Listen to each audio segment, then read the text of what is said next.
Can you please elaborate your views on risk?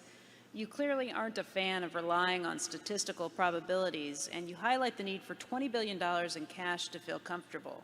Why is that the magic number, and has it changed over time? Yeah, well, it isn't the magic number, and there is no magic number. I would get very worried about somebody that walked in every morning and told us precisely how many dollars of cash we needed to be, secure to 3 sigma or something like that. Charlie and I have had we saw a lot of problems develop in an organization that expressed their risks in sigma, and we even argued sometimes with the appropriateness of how they calculated their risk, and it was truly horrible. Yeah, and they were a lot smarter than we were. That's what was depressing. But we both have the same bent of mind, whereby we think about worst cases all the time, and then we add on a big margin of safety, and we don't want to go back to go. I mean, I enjoy tossing those papers in the other room, but I don't want to do it for a living again. So we undoubtedly build in layers of safety that others might regard as foolish.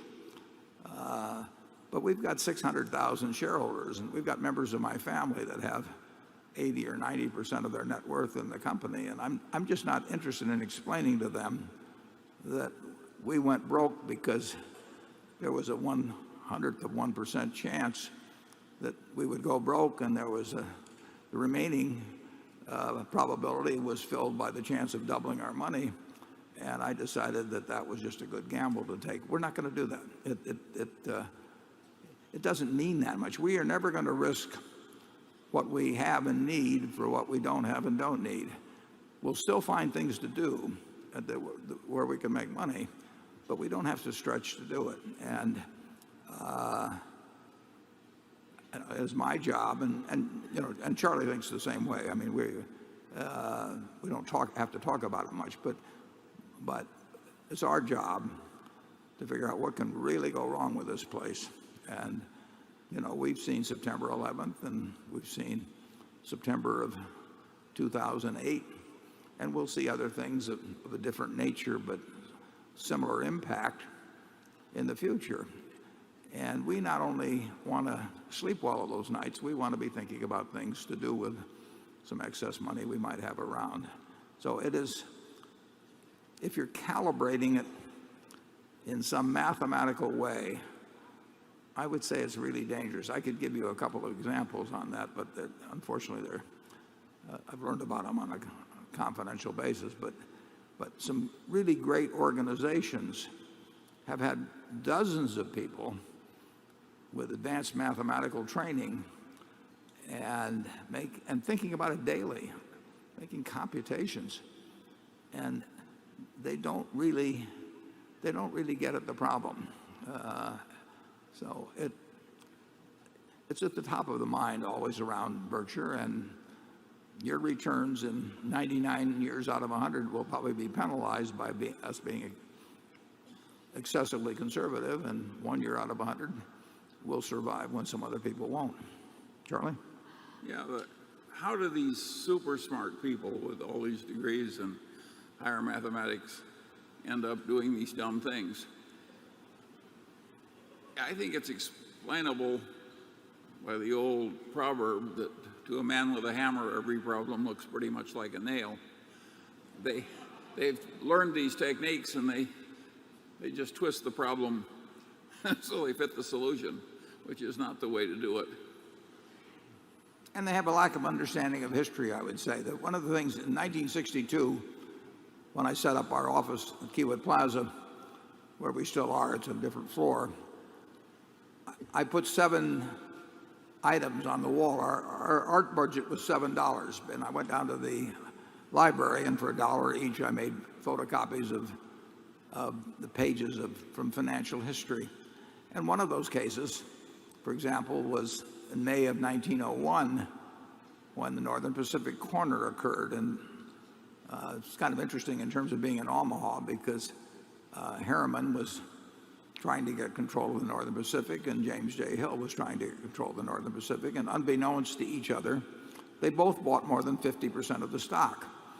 Now, when two people buy more than 50% of the stock each, and they both really want it, they're not just going to resell it.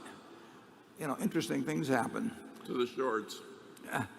And in that paper of May 1901, the whole rest of the market was totally collapsing because Northern Pacific went from $170 a share to $1,000 a share in one day, trading for cash because the shorts needed it. And there was a little item at the top of that paper, which we still have at the office, where a brewer in Troy, New York, committed suicide by diving into a vat of hot beer because he'd gotten a margin call. And to me, the lesson, that fellow probably understood sigmas and everything and knew how impossible it was that in one day a stock could go from 170 to 1,000 and cause margin calls on everything else. And he ended up in a vat of hot beer, and I've never wanted to end up in a vat of hot beer. So those 7 days that I put up on the wall, life in financial markets has got no relation to sigmas. I mean, if everybody that operated in financial markets had never had any concept of standard errors and so on, they would be a lot better off. Don't you think so, Charlie? Well, sure. Here, have some fudge. It's created a lot of false confidence. And now it has gone away. Again, as I said earlier, the business schools have improved. So has risk control on Wall Street. They now have taken the Gaussian curve and they've just changed its shape. Away. They threw it away. Well, they just made a different shape than Gauss did. And it's a better curve now, even though it's less precise. They talk about fat tails, but they still don't know how fat to make them. Yeah, right. I have no idea. Well, but they knew that they've learned through painful learned the experience. other They was weren't wrong. fat enough. Yeah, they learned the other was wrong. Yeah. But they don't know what's right. But we always knew that there were fat tails.